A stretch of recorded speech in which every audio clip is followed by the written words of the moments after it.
All right. Let's get this going. All right, everybody, welcome back. Before I sign off for the night, I'm gonna do. What up, everybody? Welcome to ARG's Twitch and YouTube channel. Before I sign off for the night, I am going to do a quick deck profile on this Vespa Queen Zoroark deck. I was able to use this exact list to win a League Cup yesterday. So this list, awesome, love it. It's super straightforward. We're just going to get right down into it and see what makes this deck work, why it's such a powerful deck in standard format, and what its matchups are like. I'm going to try and go over all of this and just really cover all the bases. In the League Cup yesterday, I went undefeated, which is awesome. A 6-round League Cup. There were like 40 players there, and I was able to beat Mega Mewtwo round 1. I played a Volcanion deck, which I was able to beat. Then I played a Speed Dark deck. I played an auto loss. This was crazy. I played a Speed Giratina deck. You guys will see there is absolutely no counter in here to Giratina. Giratina makes it so that I can't play DCE from my hand to attach to my Vespa Queens.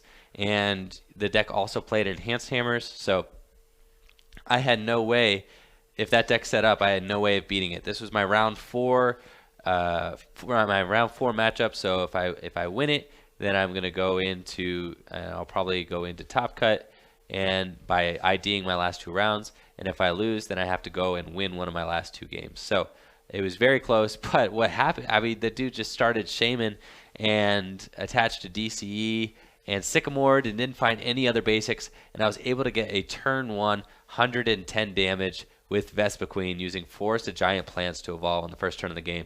So I was able to win those, played Speed Dark again in my top 8 match, and then beat 2 Mega Rayquaza decks en route to my League Cup finish, just to give you guys a little idea of what my matchups were like. So I really got a good sampling of a whole bunch of popular standard decks, and this list fares well versus many of them. First, we'll go through the cards and kind of do a nice little analysis of what kind of each card does and why it's good, and then I'll do more of a brief overview talking about some matchups. So first of all, before I get going, I want to shout out to Andrew Wambolt. This list is based off of his list that another player was able to finish in the top 8 of Georgia's regionals with. But this list originally created by Andrew Wambolt, something he's been working on for months. He's a good friend of mine, and we talk about decks all the time. So I told him I wanted a deck to play for the League Cup that would be good, and asked for his advice. I told him that I was not interested in playing Zebstrika, which is what the Georgia lists were playing, because I don't think that anybody plays. I don't think anybody plays Yveltal anymore. So I wanted to go with something that would cover more matchups. So I played the Zoroark, the 2/2 Zoroark line instead. I also was not a fan of Faded Town because I thought that it was just such a meta-dependent card. I thought that Mega decks, aren't that prevalent. I thought they wouldn't be as prevalent, and that I thought Klefki kind of does enough versus Mega decks that I didn't think that the Faded Towns would really warrant the spot. So I decided to go in with Forest of Giant Plants, and I've really loved that card as well. So those are the 2 things that I changed from the Georgia list. Otherwise, this list did top 8 Georgia, other than those 2 changes that I said, the Zoroarks and the Forest of Giant Plants. Let's go through and take a look. First and foremost, we got 4 Shaman EX. Shaman EX obviously is an amazing card in this deck because Vespa Queen, our main attacker, right, has this Be Revenge attack. 20 damage plus 10 more damage for each Pokemon in your discard pile.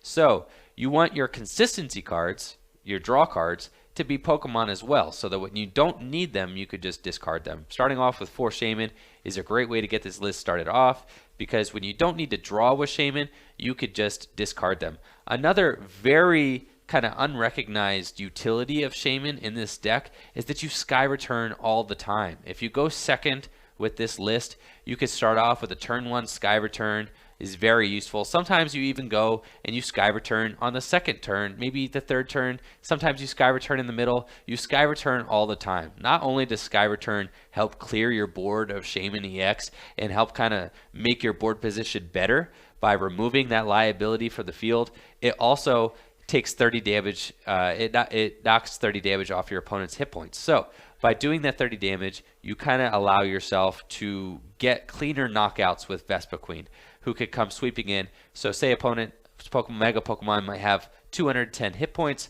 By getting a turn 1 Sky Return, you make that a much more manageable 180 hit points, meaning that you only need to have 16 Pokemon in the discard, which is much easier to attain. So Sky Return, definitely a useful attack. You want to be very patient with this deck, and it's something I feel like there's a huge learning curve with this list. There are times where you sit, there are times where you don't play a supporter, there are times where you just Sky Return, there are times where you have to decide, you know, when is it appropriate to Sky Return, when is it appropriate to be Revenge. Sky Return also saves your energy, which is huge. You only have your 4 copies of Double Colorless and your 2 Special Charge, and in some games you end up having to Sycamore those Special Charge away. So some games you have to Sycamore on the first turn more DCEs than you would like away. So sometimes you have to be conservative and you have to Sky Return because you might only have 3 DCE to finish a game. So you need to make sure each DCE takes a huge one-hit knockout. So let's move along. Like I said, I decided to play Zoroark here instead of the Zebstrika. I think the Zebstrika is largely pretty useless unless it's a hugely Yveltal dependent metagame, unless there's Yveltal everywhere. Otherwise, Zoroark is your ideal attacker. He's good against Mega Ray, which Zebstrika is also good against, but he's really good against Mega Ray. He's also good against Volcanion. Volcanion easily fills up its bench very quickly with Hoopa-EX, and Zoroark can punish those quick Hoopa-EX setup decks. Zoroark is also very good against other odd Mega decks like Mega Mewtwo. Zoroark can come swinging in very early against a Mega Mewtwo deck for huge damage. Also, weirdly resists Psychic, which never really comes into play because Psychic Affinity does enough to knock it out with just a DCE. But it does resist Psychic, so you do have that going for you in case they are trying to Shatter Shot you or something like that. So that's a very, very good card. Zoroark's stand-in also gives you some nice mobility combined with Floatstone. Floatstone's utility also helps you with Garbodor, which we will get to a little further down the line. I've talked to some people who think that running 4/4 Klefki with 4/4 Klefki Unknown, which are these 2 little guys here, is a little excessive. But I think running 4 of each really just makes this deck do exactly what it's supposed to do. During the League Cup, there were times where I would Wonderlock, 4 times in a game against a Mega deck, and just having that ability to put a tool that cannot be removed onto a Pokemon to protect it and give it invulnerability from Megas for 1 turn is amazing. If you guys look at the Wonderlock ability here, once during your turn before you attack and this Pokemon's on your bench, you may discard all cards attached to it and attach it to one of your Pokemon as a tool card. Prevent any damage done to that Pokemon this card is attached to by attacks from your opponent's Mega Evolution Pokemon. So, and it also gets discarded at the end of your opponent's turn. So that's really good. Combine that with Unknown. You can Wonderlock onto Unknown and then Farewell Letter, as you guys may have seen me do earlier against John Kettler in our matchup when I played this deck against his Xerneas Break deck. I was Wonderlocking onto Unknown so that you can ship 2 Pokemon to the discard without playing Ultra Ball or without playing Sycamore or anything of that nature. It's very good. Also very good against Megas, and single-handedly won me the League Cup. I mean, just being able to beat those Mega Ray decks and buy some time while I built up my main attacker, Vespiquen. Vespiquen is your bread and butter of this deck. We play 2 Revitalizer in order to ensure that we could keep attacking with Vespiquen throughout the game. So even if we have to discard Vespiquen early, that's okay. We have 2 copies of Revitalizer, which gets back 2 Grass Pokemon from the discard into our hand in order to keep things going. We also play those 2 copies of Forested Giant Plants, and these cards all jive together very well. With Forested Giant Plants, we are able to play a Revitalizer for a Combi and a Vespiquen and put it into play immediately because Forested Giant Plants allows you to evolve a Grass Pokemon the turn it was put into play. This all just smooths the deck out immensely. You can imagine there are turns where you just have you Sycamore maybe into into a hand with a Combi and a Vespiquen and a Forest of Giant Plants, and maybe you're going down to your last 2 prizes, you can play the Forest of Giant Plants, play the Combi and the Vespiquen, so that if your opponent ends you the next turn and knocks out your active Vespiquen, you now have a fully built up Vespiquen on the bench, ready to go and attack and win the game, and you don't need to worry about drawing back into your Vespiquen. It's little niche situations like that that really made Forest of Giant Plants worth playing. It just smooths the deck out entirely, and it makes Revitalizer way better as a card as well, being able to make that into a Vespiquen instantly. Been asked by some people why I decided to play Garbodor here in this deck. It's for the Greninja matchup, and that's really the only place it's super useful. It also is kind of somewhat useful against Volcanion. If you decide to go the Garbodor route, it makes it so that they can't steam up and they can't knock out your Vespiquens with their little Volcanions. The non-EX Volcanion only does 20 damage, so only doing 40 damage with that Power Heater attack is not nearly as good as going through and just knocking out Vespiquens with Power Heater. So Garbodor could shut off Steam Up from Volcanion EX, but more importantly, it's there to shut off Greninja's Pokemon power, a Giant Water Shuriken.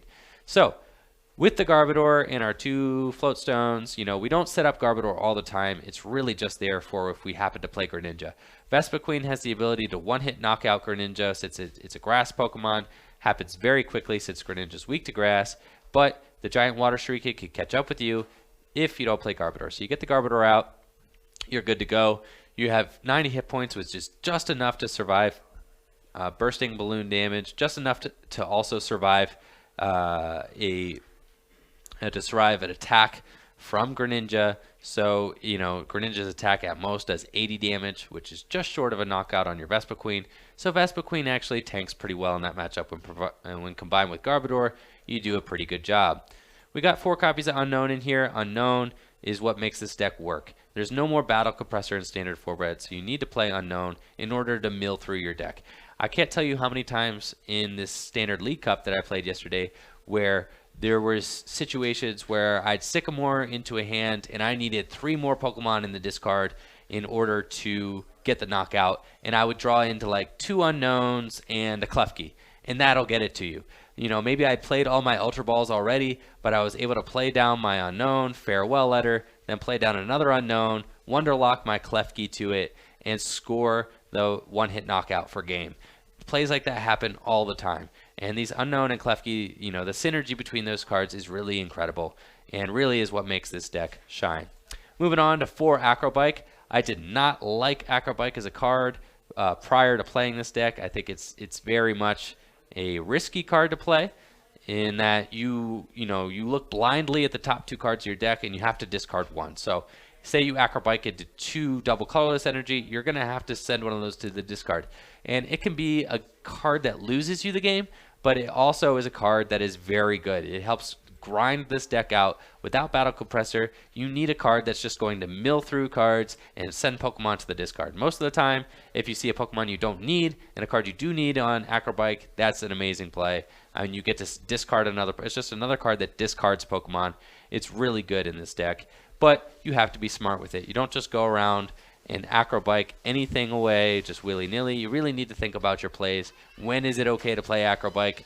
You know, do I Ultra Ball first to make sure that I grab this essential Pokemon that I can't afford to Acrobike away before I play the Acrobike? Do I have to play Acrobike this turn, or should I just wait and save that Acrobike in case I get End or something, and then maybe the Acrobike comes back my way when I really need it, like when I get End to 2 or something like that.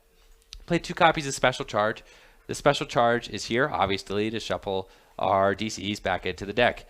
It's a very good card. You need it in this deck. There's really no other way to keep your Vespiquens attacking otherwise. I will say there are many games where you discard 1 if not both Special Charge, so you do need to know how to play without them.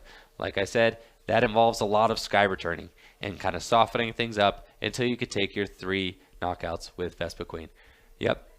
Moving on, obviously we got our 4 copies of Ultra Ball, really good, discards Pokemon, finds Pokemon, it's everything that you want. 4 copies of VS Seeker, pretty much every deck plays 4 copies of VS Seeker now. 2 copies of Lysander. Lysander's your game-winning card in most situations. You're going to Lysander a Shaman or an EX for game. but you really want 2 copies. 1 copy is not enough. It's too much of a game-breaking card to only play 1, and especially mid-game, right when you get to about that 100 that 110 damage point, which happens in the first few turns. A lot of times you are going to want to go for a Lysander with either Zoroark or Vespiquen in order to score that 1-hit knockout on a Shaman, in order to skip ahead a couple prizes and really escalate quickly towards the end of the game. 4 copies of Sycamore. Sycamore is your best supporter in this deck. You need to get Sycamores in order to discard huge amounts of Pokemon. All the time you Ultra Ball for a Pokemon in order just to Sycamore it away and send it to the discard. We got our 2 copies of N here, and is also very important because this deck tends to get very close to its end. Some of you guys that were watching my games with John Kettler earlier might have seen that I almost decked out in our final game of our series versus Xerneas Break deck, but N, is able to keep you kind of at your tail end of your deck there without decking out, and is also good for hands where you got at least a couple DCE in them and can't afford to Sycamore them away. Mentioned this earlier, but we got our 2 copies of Floatstone here just to add some mobility to the deck. It's needed. You can't cut those. You also need them for Garbodor, but sometimes, you need to get that Klefki. You need to get that Unknown. You don't always start Combi, so you need to get somebody out of the active. You get your Floatstone there. Really nice to have a free retreater in a deck like this. And then you got your 4 copies of Double Colorless Energy, obviously what we need to attack with. I mentioned before that I'd go over some of the matchups. I think Volcanion is generally considered to be kind of an unfavorable matchup, but I think that's more for the Zebstrika version. This version with the Zoroark is much closer. It's not, I wouldn't call it a great matchup, but it's doable if you play your cards correctly. I think Mega Ray is a favorable matchup. Speed Dark is almost as good as it gets. That deck is just a very EX heavy deck, and you could just dive in with Vespiquens and just trade 2-hit knockouts for 1-hit knockouts, and you just win the game, because eventually you will build up a 1-hit knockout and knockout and just be able to outspeed them with the prize trade. If decks do play Parallel City can be very bad for this deck if they stick you with the red side, because it decreases your damage done by grass Pokemon by 20. That's another reason why I opted for 2 copies of Forested Giant Plants. Some Vespiquen decks opt to play a copy of Parallel City themselves, but I don't like to do that because you need to counter Parallel City. You can't just afford to have that stick, or you will lose the game. We do play 28 Pokemon in here, which is a huge amount of Pokemon for a Vespiquen deck, allowing for us to hit huge numbers with Vespiquen. If we had every Pokemon in the discard except for Vespiquen, we could potentially hit 280 damage, which would easily knock out any Pokemon in the game. If there's any other matchup I want to think of, Mega Mewtwo could be very close. It was actually kind of a hairy matchup that I played. If they are able to damage swap and heal, things can go very bad for you. You just need to get to that point where you're 1-hit knocking out their Mewtwo's, which 210 is not that hard to hit when you have 28 Pokemon in deck. It actually happens quicker than you would think. And if you start with the Sky Return before you go in for the 1-hit knockout, then they can't damage change you. If you just hit them for 100, they will damage change you and knock out your Vespiquen. But if you Sky Return and then hit for 180, you are much better off. Obviously, anything with Giratina is totally bad news. Greninja is pretty good matchup so long as you get Garbodor online. And Yveltal is not that bad. If you actually do play against a Yveltal deck, since we do have the 2 copies of Forested Giant Plants here, we're okay there because we can counter their Parallel Cities. Like I said, if you play the matchup correctly, you Sky Return when you're supposed to, you can work that matchup out. It's not that bad either. So this deck has a lot of pretty good matchups in Standard. They're really, all your Mega decks, your Mega Gardevoir even is kind of more of the same. They're going to clear off their Shamans on the bench, which makes things pretty annoying. Fated Town would really help against Mega Gardevoir, but that being said, you can just kind of, if you Sky Return them, that play, it doesn't work as well either because they can just fairy drop off their Mega Gardevoirs. Fortunately, though, the metagame has evolved to a point where now Mega Rayquaza decks are more favored than Mega Gardevoir decks, since Mega Rayquaza has a great Mega Gardevoir matchup. So you're going to be running into more Mega Ray decks than you will Mega Gardevoir matchups. So that goes pretty well for you too. The only weird matchup that I played is against Mega Scizor. Mega Scizor, if they get a bunch of shield energies on, the Sky Return play doesn't work because it doesn't do any damage, and it can be very hard to hit 240, which sometimes if they have 2 shield energies on, you have to effectively do 240 damage with the Vespa Queen to knock one out, and that doesn't really ever happen. So that's one of your tougher matchups, along with Volcanion kind of being a little iffy and Mega Gardevoir being a little iffy, but, you know, it does have some very good matchups. And Speed Dark is gaining a lot of traction. People are talking about it. People are playing it. And Vespa Queen has an excellent Speed Dark matchup. So this is the Vespa Queen list. Thank you guys for tuning in and checking that out. Checking out my deck profile. Hope you guys all have a great night. Thank you again for checking out ARG's YouTube and Twitch channels. And I'll be back on Thursday for some more content. So thank you guys very much. Have a great night. And hopefully I'll see you all again soon.